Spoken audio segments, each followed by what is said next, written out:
ये कहानी की शुरुआत होती है एक शेमन को दिखाते हुए, जो कि अभी काला जादू कर रहा होता है। उसके इर्द गिर्द इंसानों के और जानवरों के कुछ हिस्से रखे हुए थे, जिनको मिलाकर वो किसी तरह का जादू कर रहा होता है। अभी यहाँ पे एमा अपनी बहन के साथ आई हुई थी। असल में एमा अपने कजन को पसंद करती थी और वो उससे शादी करना चाहती थी, लेकिन कजन के पेरेंट्स इस रिश्ते के खिलाफ थे। इस वजह से उस लड़के को किसी और से मजबूरन शादी करनी पड़ रही थी, लेकिन एमा ऐसा नहीं चाहती थी। वो हर हाल में अपने प्यार को पाना चाहती है, अब चाहे उसे पाने के लिए उसे काला जादू ही क्यों ना करवाना पड़े। हालांकि यहाँ पे उसकी बहन वुलन उसे काला जादू करने से साफ मना करती है। वो उससे कहती है कि एमा हमें यहाँ से चलना चाहिए, ये ठीक नहीं है। लेकिन इस समय एमा किसी की भी सुनने वाली नहीं थी। एमा अब शेमन से कहती है कि मुझे इस लड़के से किसी भी हाल में शादी करनी है। अब शेमन लड़के की तस्वीर देखता है और एमा उससे कहती है कि ये मेरा कजन है। अब शेमन ये बात सुन के जादू करने से इनकार कर देता है और वो उससे कहता है कि इस क्रिया में तुम्हारी जान को खतरा हो सकता है। शेमन का ये कहते के साथ ही एमा के पास बैठी उसकी बहन के अंदर जिन आ जाता है। उसका चेहरा काफी ज्यादा खौफनाक हो जाता है और वो एमा को धमकी देता है कि अगर तुमने ऐसा कुछ भी किया तो तुम्हारी जान चली जाएगी। इसके बाद एमा काफी ज्यादा डर जाती है और फिर वो अपनी बहन को लेके वहां से चली जाती है। अब यहाँ पे सीन कट होके हमें 12 साल बाद का समय दिखाया जाता है। इस समय हम एमा को अपनी बहन और अपनी माँ के साथ गोलन के घर जाते हुए देखते हैं। ये वही लड़का होता है जिससे एमा प्यार करती है। अब यहाँ पे हमें ये बताया जाता है कि गालन की शादी 12 साल पहले निशा नाम की एक लड़की से हो जाती है और यहाँ पे उसकी 12 साल की बेटी को दिखाया जाता है। वो लड़की देख नहीं सकती थी, उसकी जन्म से ही आंखें नहीं थी, वो जन्म से ही ब्लाइंड थी। और क्योंकि आज उसका बर्थडे था तो सभी लोग यहाँ पे उसका बर्थडे सेलिब्रेट करने के लिए आए हुए थे। अभी इसी सीन में हमें गालन की मदर को भी दिखाया जाता है। गालन की मोम और एमा की मोम असल में बहनें हैं। अब हमें यहाँ पे ये भी बताया जाता है कि गालन की मोम काफी लंबे समय से बीमार है। फिर हमें दूसरे सीन में ये दिखाया जाता है कि एमा ही नहीं, यहाँ पे गालन भी उसे काफी पसंद करता था और गालन ने अपनी मोम के कहने से ही निशा से शादी करी थी। शादी के इतने सालों बाद भी वो कहीं ना कहीं अभी भी एमा को थोड़ा पसंद तो करता था, लेकिन क्योंकि अब उसकी बेटी हो चुकी है तो उसे ये एहसास होने लगा कि उसके जीवन में और भी काफी जने हैं जो उसके लिए जरूरी हैं, जैसे कि उसकी बेटी और उसकी वाइफ। अब इन दोनों के बारे में सोचते हुए उसे ऐसा लगता है कि वो उन दोनों के साथ ज्यादती कर रहा है, इसीलिए वो एमा से दूर चला जाता है। लेकिन एमा को ये बातें नहीं पसंद थी कि गालन उससे दूर जाए। अब क्योंकि एमा प्रेग्नेंट थी तो वो गालन को बताना चाहती थी, लेकिन यहाँ पे गालन उससे काफी ज्यादा रूड बिहेव कर रहा था। यहाँ पे उसे धमकाते हुए उसे घर जाने के लिए कह रहा था, लेकिन घर आने पर भी एमा उसे लगातार कॉल पे कॉल किए जा रही थी। यहाँ पे गालन उसकी कॉल को कंटिन्यूसली इग्नोर किए जा रहा था। एमा की छोटी बहन जो कि उन दोनों के रिलेशनशिप के बारे में काफी लंबे समय से जानती थी, तो अब उसकी बहन उसे कहती है कि देखो तुम्हें अब गालन का पीछा छोड़ देना चाहिए, अब उसकी फैमिली है और तुम अच्छी तरह जानती हो कि तुम उनकी फैमिली के बीच आ रही हो, तुम किसी का परिवार तोड़ रही हो, जो कि अच्छी बात नहीं है। यहाँ पे एमा को काफी गुस्सा आ जाता है और वो उसे भगा देती है यहाँ से। इस समय एमा को गालन पे काफी ज्यादा गुस्सा आ रहा था, क्योंकि एक समय ऐसा भी था जब गालन ने उसके साथ जीने मरने की कस्में खाई थी और आज वो ही उसे इतना दूर कर रहा है अपने से। अब एमा गुस्से में आकर गालन के काम करने की जगह पे आ जाती है। वो गालन से कहती है कि देखो मैं चाहती हूँ कि तुम मुझे और मेरे बच्चे को एक्सेप्ट करो। अब यहाँ पे गालन उसकी कोई भी बात को सुनना नहीं चाहता था और वो उससे काफी रूडली बिहेव कर रहा था। अब गुस्से में एमा पास पड़े चाकू को उठा लेती है ताकि गालन उसकी बातों को ध्यान से सुने। इससे पहले कि एमा उस पर हमला करती, गालन उससे चाकू खींच के उसे धक्का दे देता है। इस एक्सीडेंट की वजह से उसे ब्लीडिंग होने लगती है और हॉस्पिटल में जाने के बाद ये पता चलता है कि उसका बच्चा गिर गया। यहाँ पे गालन भी उससे मिलने के लिए आता है, लेकिन यहाँ पे एमा गालन पे सारा दोष डालते हुए कहती है कि इसमें सब कुछ तुम्हारा दोष है, मेरे साथ जो भी कुछ हुआ इसके दोषी तुम हो। लेकिन यहाँ पे गालन उसे समझाता है कि देखो एमा अब मैं शादीशुदा हूँ। लेकिन यहाँ पे एमा उसकी किसी भी बात को सुनने के लिए तैयार ही नहीं थी। वो बस उसे रोते हुए बोल रही होती है कि तुमने मुझसे वादा किया था कि हम हमेशा साथ में रहेंगे। अब यहाँ पे गालन गुस्से में आ जाता है और उसे थोड़ा सा धमकाते हुए उस पे कुछ पैसे फेंक कर यहाँ से चला जाता है। उसे जाता हुआ देखकर एमा ये समझ जाती है कि अब वो उसकी जिंदगी में कभी वापस नहीं आएगा। एमा बिल्कुल टूट चुकी थी। एमा रोते रोते सोच लेती है कि अब मैं इसे बर्बाद कर दूंगी। अब यहाँ पे सीन कट होके हमें गालन को दिखाया जाता है जो कि अपना काम खत्म करके घर जा रहा होता है। तभी रास्ते में मस्जिद से ईमान बाहर आता है और वो गालन से पूछता है कि अब तुम्हारी फैमिली से कोई भी मस्जिद में क्यों नहीं आता, तुम्हें मस्जिद आकर इबादत करनी चाहिए, हमारी की हुई इबादत हम पे आने वाली मुसीबतों को आने से पहले ही रोक देती है। इसके बाद ईमान उसे उसकी बेटी के लिए एक गिफ्ट भी देता है। जिसके बाद गालन घर चला जाता है। अब घर आकर वो थका हुआ था तो इसीलिए वो सो जाता है। अब सोते हुए सोफिया उसके पास आती है। अब हमें यहाँ पे दिखाया जाता है कि सोफिया ने अपनी आंखें निकाल के अपने दोनों हाथों में रख ली थी, जिसे वो अपने डैड को दिखाते हुए कहती है कि इस मर्तबा अगर आप मुझे कुछ गिफ्ट दे रहे हैं तो मुझे आंखें गिफ्ट करना। उसका एक खतरनाक सा चेहरा देखकर गालन की आंखें खुल जाती हैं और फिर हमें मालूम चलता है कि ये तो महज एक सपना ही था। अब वो उठ के सोफिया के पास चला जाता है। अब यहाँ पे सोफिया को देखते हुए अपना उसे पास्ट याद आता है। जब सोफिया पैदा होने वाली थी तो वो अपनी वाइफ का बिल्कुल भी ध्यान नहीं रखता था। वो उसे डॉक्टर के पास नहीं ले जाता था, यानी कि वो उसे प्रॉपर चेकअप नहीं दे पाता था, जिसकी वजह से प्रॉपर चेकअप ना होने की वजह से सोफिया की आंखें नहीं थी। अगले दिन एमा हॉस्पिटल से निकलने के बाद दोबारा से गालन को कांटेक्ट करने की कोशिश करती है। पहले पहले तो गालन उसका कॉल नहीं उठाता। अंत में वो उसका कॉल उठा के उसे काफी कुछ जली कटी सुना देता है। अब गालन के इस बिहेवियर की वजह से एमा का गुस्सा अब और भी बढ़ जाता है और अब वो गालन को तबाह करने का फैसला कर चुकी थी, इसीलिए अब वो शेमन के पास चली जाती है। यानी कि अब वो गालन के ऊपर काला जादू करवाने वाली थी। अब वो शेमन से कहती है कि मैं गालन को पहनना चाहती हूँ और मैं ये भी चाहती हूँ कि मेरे अलावा उसके आसपास और कोई औरत ही ना रहे। हालांकि इससे पहले एमा को निशा और उसकी बेटी सोफिया से कोई परेशानी नहीं थी, लेकिन अब गुस्से की वजह से वो उन्हें अपने रास्ते से हटाना चाहती थी। फिर वो शेमन से कहती है कि आप इस काम के लिए मुझसे चाहे कोई भी कीमत ले लीजिए, लेकिन अब मुझे गामन किसी भी कीमत पे चाहिए। शेमन उसे अभी भी वार्न करता है कि देखो लड़की, ये काम बहुत ही खतरनाक है, लेकिन एमा को अब किसी भी चीज की परवाह नहीं थी। वो अपनी और अपनी बहन की ज्वेलरी शेमन को दे देती है, जिसे देखने के बाद शेमन की माँ उसे इस काम को करने के लिए कह देती है। इसी वजह से वो शेमन इस काम को करने के लिए मान जाता है। फिर वो एमा को बताता है कि इस दुनिया में बहुत किस्म के जिन होते हैं, जिनमें से एक किस्म है अन-अज़ार। ये जिन खास तौर पे मुसलमानों से नफरत करते हैं और हम काले जादू में इन्हीं जिनों की हेल्प लेने वाले हैं। अब इस ब्लैक मैजिक को करने के लिए उसे कुछ सामग्री की जरूरत थी। उसे निशा की एक फोटो, उसके बाल और उसके खून की जरूरत थी। इस काले जादू से होगा ये कि निशा और उसके रिलेटिव में जितने भी फीमेल्स हैं उन सभी की डेथ हो जाएगी। अब यहाँ पे शेमन को काले जादू के लिए हालांकि और भी सामग्री चाहिए थी, तो वो उन चीजों को लाने के लिए खुद से चला जाता है और वो काफी ज्यादा वियर्ड चीजें लाता है। अब इसी दौरान शेमन के कहने के अनुसार एमा निशा के पास आ जाती है उसके घर पे। उससे कुछ देर बातें करने के बाद वो वहाँ के बाथरूम में चली जाती है, जहाँ से वो कंघी से उसके बाल और डस्टबिन में से उसका सैनिटरी पैड यूज किया हुआ चोरी कर लेती है, जिसमें कि उसका खून था। अब अपना काम पूरा होने के बाद वो यहाँ से निकलने ही वाली थी, लेकिन जाते समय उसे गालन मिल जाता है। गालन उस पे यहाँ पे गुस्सा करता है कि तुम्हें यहाँ नहीं आना चाहिए, मुझे नहीं पसंद कि तुम मेरे घर पे आओ।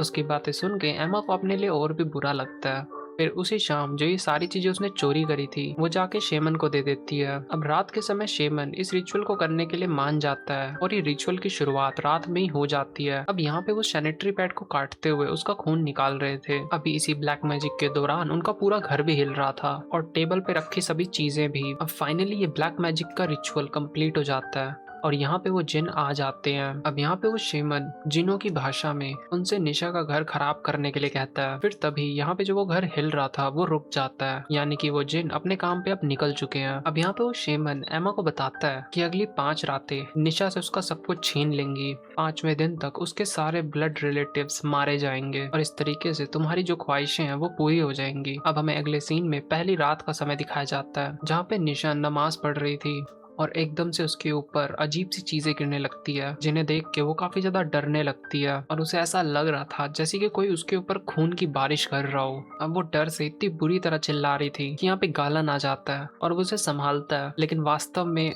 यहाँ पे ऐसा कुछ भी नहीं हो रहा था जैसा कि वो कह रही थी, यानी कि ये सिर्फ उसका एक भ्रम था जो जिन उसे दिखा रहे थे। अब अगले दिन जादू का असर बढ़ता जा रहा था और निशा की हालत और भी खराब होती जा रही थी। वो अपनी बेटी को अजीब तरीके से देखती है और उसकी डोल को भी। फिर वो उस डोल के बाल काट देती है और उसे खाने लगती है, जिसकी वजह से उसे उल्टी आने लग जाती है। और जब उसे होश आता है तो उसे रियलाइज होता है कि वो कितनी ऊट पटांग की चीजें कर रही है। वो इन चीजों के बारे में गालन को बताना चाहती थी, लेकिन गालन उसकी बातों को इग्नोर कर देता है। अब हमें एमा के घर का सीन दिखाया जाता है, जहाँ पे उसकी छोटी बहन वुलन उससे उसकी ज्वेलरी के बारे में पूछ रही थी कि आखिर तुमने मेरे गहने कहाँ रख दिए, और मैं जानती हूँ कि तुमने मेरे गहने उस शेमन को दे दिए हैं ब्लैक मैजिक के लिए। मुझे सच सच बताओ तुमने क्या करवाया है। उसकी बातों से तंग होके वो उसे डांट के यहाँ से उसे भगा देती है। लेकिन अब यहाँ पे एक हैरानी की बात ये होती है कि एमा के साथ भी कुछ अजीब होने लगता है, जैसे कि उसे अपनी बहन के अंदर भी जिन दिखाई देने लगता है, जो कि देखने में काफी ज्यादा डरावना था। तभी उसकी चीख सुन के उसकी बहन आ जाती है और फिर हमें पता लगता है कि जो भी उसने कुछ ये देखा था ये भी उसकी आंखों का भ्रम ही था। यहाँ पे एमा काफी ज्यादा कंफ्यूज थी कि उसने ब्लैक मैजिक तो निशा पे करवाया था, तो आखिर उसके साथ ऐसी अजीब चीजें क्यों हो रही है। खैर, अब हमें अगले सीन में निशा को दिखाया जाता है सुबह की नमाज पढ़ते हुए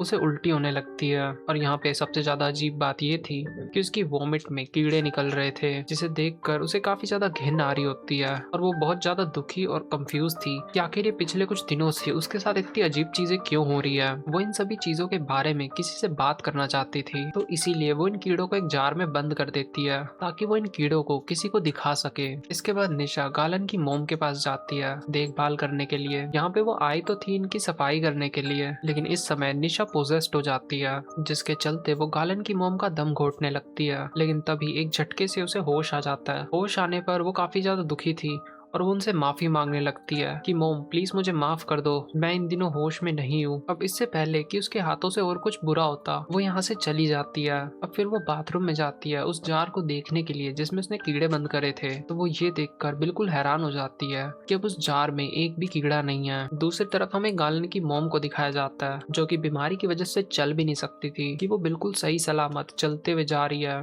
फिर वो किचन में आती है और गर्म खाने का एक पोट उठा लेती है। फिर वो गर्म सब्जी अपने ऊपर डाल देती है। निशा, जो कि अभी अभी उनके पास आई थी, वो ये देख के काफी ज्यादा हैरान हो जाती है कि आखिर ये क्या हो रहा है, क्या ये भी कोई भ्रम है। फिर जब उसकी मोम जमीन पे गिरती है तो उसे रियलाइज होता है कि ये सब कुछ सच है और वो फूट फूट कर रोने लगती है। उनका शरीर बुरी तरह से जल चुका था, जिसकी वजह से वो खत्म हो जाती हैं। अब हमें तीसरी रात का दिखाया जाता है, जहाँ पे गालन की मोम का फ्यूनरल दिखाया जाता है। यहाँ पे बहुत से लोग आए हुए थे। इसी सब के दौरान निशा अपने ऊपर से होश खो देती है और वो फिर से पोजेस्ड हो जाती है और वो अजीब सी हरकतें करने लगती है, चिल्लाने लगती है और अजीब सी आवाजों में बोलने लगती है, जिसे देखकर सभी लोगों को ये साफ था कि हो ना हो निशा किसी के कब्जे में है, यानी कि किसी ने उस पर पोजेस्ड किया हुआ है। अब यहाँ पे वो गालन की मोम को उठा के दूर पटक देती हैं। यहाँ पे सभी लोग डरे हुए थे सिवाय एमा को छोड़ के, क्योंकि यहाँ पे सिर्फ एमा ही थी जो ये जानती थी कि यहाँ पे क्या हो रहा है, और वो तो ये सब कुछ देख के अंदर ही अंदर खुश हो रही थी। यहाँ पे इमाम भी आए हुए थे। वो निशा की हालत देखकर कुछ हद तक समझ जाते हैं कि यहाँ पे क्या चल रहा है, और फिर वो उसे काबू में करने की कोशिश करते हैं। फिर वो निशा को पकड़ के कुछ मंत्र पढ़ते हैं। इस समय निशा शांत हो जाती है और वो यहाँ पे सबको ये बताते हैं कि निशा किसी बुरे जिन के कब्जे में है। खैर, अब हमें दिखाया जाता है कि फ्यूनरल के बाद गालन अपने रूम में सोने के लिए जाता है, जहाँ पे उसे एक अजीब सपना आता है कि वो कफन में बंधा हुआ है और कुछ औरतें उसके इर्द गिर्द कुछ मंत्र पढ़ के झूम रही हैं। इतने अजीब सपने के बाद वो ईमान के पास आता है और उसे अपने सपने के बारे में बताता है, जिसपे ईमान उसे कहते हैं कि मैं निशा को देख के समझ गया था कि तुम्हारे घर में हो ना हो कोई बड़ी गड़बड़ चल रही है। तुम्हारी बीवी के शरीर के ऊपर अन-अज़ार नाम के एक जिन ने कब्जा किया हुआ है, जिसकी वजह से तुम्हारे घर में अब तक जो भी कुछ ये अजीब हुआ है ये उसी की वजह से है। और अगर मैं तुम्हें उस जिन के बारे में बताऊं तो वो काफी ज्यादा ताकतवर है और वो मुस्लिमों से नफरत करता है, और इस जिन का इस्तेमाल खास तौर पे काले जादू के लिए होता है। हो सकता है कि वो जिन तुम्हारे घर काले जादू के थ्रू आया हो। फिर वो उससे कहता है कि गालन, तुम चिंता मत करो, बेशक कोई भी जिन कितना ही ताकतवर क्यों ना हो, अल्लाह सबसे ज्यादा ताकतवर है। हम अल्लाह से मदद मांगते हुए निशा को बिल्कुल ठीक कर देंगे, तुम भरोसा रखो। अब वो गालन को निशा के लिए होली वाटर देते हैं, जो कि उसके बुरे समय पे काम आ सकता है, और इसका यूज हम एक्सोसिज्म में भी करेंगे। और तुम्हें एक्सोसिज्म करने के लिए निशा को हमारे पीछे वाले होल में लाना पड़ेगा। अब जब गालन वहां से अपने घर पे आता है तो वो देखता है कि निशा अजीब तरीके से चिल्ला रही है। उसे ऐसा दिख रहा होता है कि जैसे गालन की मोम उसे डरा रही है। ऐसे में गालन करीब आके उसे कंट्रोल करता है और उसके सिर पे होली वाटर डालता है, जिसकी वजह से उसे काफी ज्यादा तकलीफ हो रही थी। उसकी ऐसी हालत देख के गालन काफी ज्यादा दुखी हो जाता है, क्योंकि गालन के पास उसकी वाइफ और उसकी बेटी के अलावा और कोई परिवार नहीं था। अब वो निशा को प्यार से बेडरूम में लाता है और उसे सुला के पुराने गाने रेडियो में चला के यहाँ से चला जाता है। लेकिन उसके जाते ही रेडियो बंद हो जाता है और हमें बस निशा की चीखें सुनाई देती हैं, यानी कि फिर से जिन्होंने निशा को पोजेस कर लिया था। यहाँ पे उसकी आंखें भी बिल्कुल वाइट हो जाती हैं। अब सीन कट होके हमें एमा का घर दिखाया जाता है, जहाँ पे उसकी माँ अजीब हरकतें कर रही थी, जो कि गालन की मोम की बहन थी। इस समय उन्हें भी काफी ज्यादा डरावनी चीजें दिख रही थी, जिसकी वजह से वो अपने किचन के बर्तन इधर उधर फेंक रही थी और जोर जोर से चिल्ला रही होती है। फिर वो उन्हीं बर्तनों का कांच खाती है जिसकी वजह से उन्हें पहले इंटरनली ब्लीडिंग होने लगती है, जिसकी वजह से वो भी खत्म हो जाती हैं। ये देख के एमा काफी ज्यादा दुखी हो जाती है और उसे ऐसा लगता है कि उसके काले जादू करवाने की वजह से ऐसा हो रहा है। फिर वो अपनी बहन को रोते हुए बताती है कि मुझे लग रहा है कि काला जादू उल्टा पड़ रहा है मुझ पे। यहाँ पे उसकी बहन भी काफी ज्यादा दुखी होती है, लेकिन वो अपनी बड़ी बहन को संभालती है, उसे शांत करवाती है और उसे समझाती है कि तुम्हें अब सब कुछ बदलना चाहिए। तुमने अब तक जो भी बुरे काम करे तुम उन्हें भुगत रही हो, अब एटलीस्ट तुम्हें पश्चाताप करना चाहिए। अब यहाँ पे सीन कट होता है और हमें गालन का घर दिखाया जाता है, जहाँ पे गालन को निशा को एक्सोर्सिज्म के लिए ले जाना था। उनके घर पे ईमान भी आए हुए थे और वो उससे कहते हैं कि तुम निशा को जल्दी से ले आना, मैं जाके तैयारी करता हूँ, तुम बस अल्लाह पे भरोसा रखना, सब कुछ सही ही होगा। अब यहाँ घर के बाहर गालन को एमा मिल जाती है। यहाँ पे एमा उसे सब कुछ सच सच बता देती है कि ये सब कुछ जो हो रहा है ये उसी ने करवाया काले जादू के थ्रू। सच्चाई सुनते ही गालन का बुरा हाल हो जाता है, वो काफी गुस्से में आ जाता है। और आज इस काले जादू की 5वीं और आखिरी रात थी। यहाँ पे हमें एमा के घर का दिखाया जाता है, जहाँ पे एमा की छोटी बहन पोजेस्ड हो जाती है। वो अजीब तरीके से चलते हुए एमा पे हमला कर देती है। उससे डरते हुए एमा बाहर आ जाती है और वुलन भी उसके पीछे पीछे बाहर आ जाती है। अब वो एमा के करीब आके कहती है कि देखना आज तुम्हारी छोटी बहन भी मरेगी। फिर वो पेड़ के बहुत ऊपर चढ़ जाती है। ऊपर चढ़ के वो एमा की तरफ देखती है और छलांग लगा देती है, जिसकी वजह से उसकी छोटी बहन को काफी चोटें आती है और वो वहीं खत्म हो जाती है। ये सब देखकर एमा तो जैसे पागल ही हो जाती है। वो जल्द से जल्द शेमन के पास जाना चाहती थी ताकि एटलीस्ट उसकी खुद की जान बच सके। अब हमें दूसरी तरफ हमें ईमान साहब का एरिया दिखाया जाता है, जहाँ पे वो एक्सोर्सिज्म शुरू कर रहे थे। अब जैसे जैसे वो मुस्लिम की होली बुक कुरान को पढ़ रहे थे, वैसे वैसे एमा की हालत बिगड़ने लगती है। जिन जिनों ने उसे पोजेस किया हुआ था वो उसके शरीर पे कब्जा करने लगते हैं। यहाँ पे एमा बहुत से लोगों पे हमला करती है, जिसकी वजह से बहुत से लोग घायल होते हैं। फिर हमें एमा को दिखाया जाता है जो कि शेमन के ठिकाने पे पहुंच चुकी थी। यहाँ पे शेमन उसे कहीं भी नहीं मिलता। अब यहाँ पे कुछ नेगेटिव एनर्जीज थी, जिसकी वजह से एमा के साथ बहुत बुरा होने वाला था। उसकी शरीर की सारी हड्डियां शरीर के अंदर ही टूटने लगती हैं, जिसकी वजह से एमा को बहुत ज्यादा पेन हो रहा था। अंत में एमा भी खत्म हो जाती है। अब हमें निशा को दिखाया जाता है जो कि अभी भी उथल पुथल कर रही होती है और उसने गालन को भी उठा के दीवार पे पटक दिया था। फिर ईमान जी आते हैं और उसके सर पे वार करके उसे बेहोश कर देते हैं, लेकिन इसके बावजूद भी जो भी चीजें उलट पुलट हो रही थी वो वैसी ही चल रही थी। तभी ईमान की नजर जाती है सोफिया पर, यानी कि निशा की बेटी पर।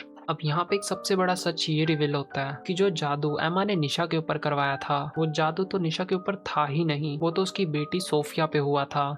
असल में जो मेन जिन थे वो सोफिया की बॉडी के अंदर थे और इसकी वजह ये थी कि एमा ने जो बाथरूम से सैनिटरी पैड में जो ब्लड चुराया था वो असल में निशा का नहीं था, वो उसकी बेटी यानी कि सोफिया का था। इसी वजह से अब तक जो भी एक्सोर्सिज्म हो रहा था उसका असर निशा की बॉडी पे नहीं हो रहा था, क्योंकि जिन तो सोफिया के शरीर में थे। यहाँ पे सोफिया अपने पापा यानी कि गालन को मारने लगती है।